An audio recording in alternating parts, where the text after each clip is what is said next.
I'm out here with my tomatoes. They're really taking off. This heat hasn't hit yet. It's going to be 85 today. And this is a shady corner, so it's looking pretty good. But I saw a lot of pruning that needed to be done, so I thought I'd take you along for that. Some of them are still recovering, so I'm not going to prune them. I'm going to let them get bigger, and some of them are a little flopping on the ground here. So hopefully we can get in here before the sun makes too much of a reflection. Got a couple of these guys that are looking particularly bushy.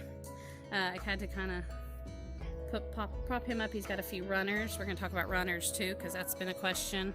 Hopefully you can see on this side, this big old leaf that's touching the ground, very healthy, but he's touching the dirt, so he's going to get some fungus and bacteria from the dirt, and I don't want that. So I'm going, and he's got a runner.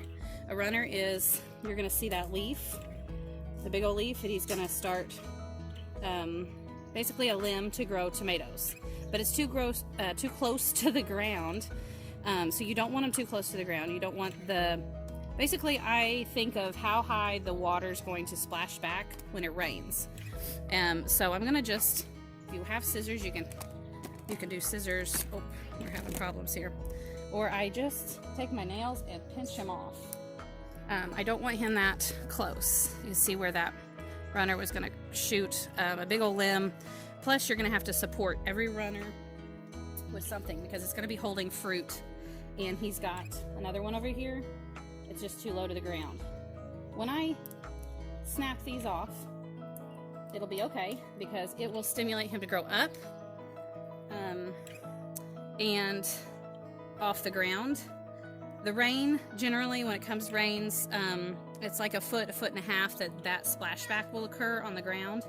So he's already standing up taller, and then he'll be able to be healthier and not have dirt on his leaves and fruit. And he is looking good. But a lot of them are starting to do that. They're finally getting their good leaves in. Here's a leaf that was not too healthy. He's got some, I'm not sure what's going on at the end of his leaves, but tear him off because he's going to be making new leaves. And at this point of the year, it's been kind of hard to believe because they're taking so long to get going, but they're about to kick off and overwhelm us. So we need to stay on just getting those bottom suckers. You don't want to over prune. You want them to always be able to have enough to photosynthesize and get what they need. So I wouldn't over prune. Just get those bottom leaves off. Give them a couple more days. You can always prune more, but you can't put back. So he's got some damaged leaves. We're going to try to get him to start growing upward now that it's nice and warm. When you do prune, and I'm pinching with my fingernails, you don't want to rip along the side. It'll look like you're tearing off bark or something. You don't want to rip along the side of his stem. So try to keep that up. And then these guys, I've already tore off here and they kind of budded back. I'm just going to tear them off too. He's pretty healthy, so I'm actually going to leave his runner. Oh, no, I'm not. I would have left that runner so he could have got a little bit of better growth up here since he's got some sickly leaves there. It's just kind of you got to make a call. He's got some healthy growth there, so I'm going to leave that runner, pluck that leaf off. And the dogs lose their mind. Every time I get out here to do a garden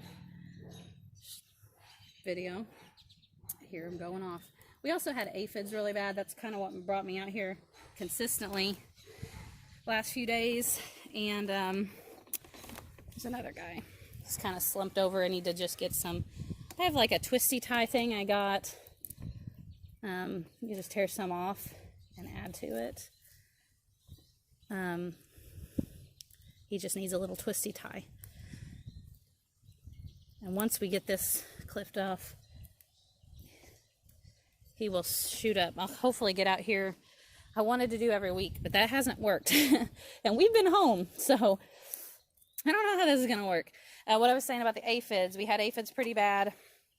I actually made a decision that is not organic. They were so bad, and we don't have fruit yet on the plants. Normally, if they're fruiting and you spray 7, or I don't know if it's pronounced 7 or 7. I've heard it both ways. If you spray that on there, you can't eat the fruit for so many days because it's poison and you're putting poison on your food. But, and it will still have remnants of it if you eat it too close to that date. We had them so bad it was killing a lot of the plants. And I decided that they're not going to have fruit for double the time that you're supposed to wait. So I went ahead and sprayed it on them. We could not control them. We tried neem oil, we tried soapy water, we squished them with our hands, which is probably the best method with any pest, is to just kill them. Even tomato worms, we just come and pick them off. But they were so out of hand that I decided it was going to have to go that route, and I hated it. But I don't see any right now. I also blasted them off. All the dead ones I blasted off this morning, but I didn't see any alive. So here's a good plant. See, he's got way to grow. He's got splash zone is clear, and he's got a few runners to go. He's right in the sun right now. The sun's about to come over my fence. And I did go ahead and replace some of these, moved them over, because the area they were in, they weren't getting any sun. So that made the ultimate decision. But there's some big old healthy leaves. We are going to prune off. Don't worry, it'll be okay, because he's got those. I will end on this though. You don't have to prune your tomatoes. That is a method of gardening that not every gardener believes in, but I had a bed the last 2 years I did this.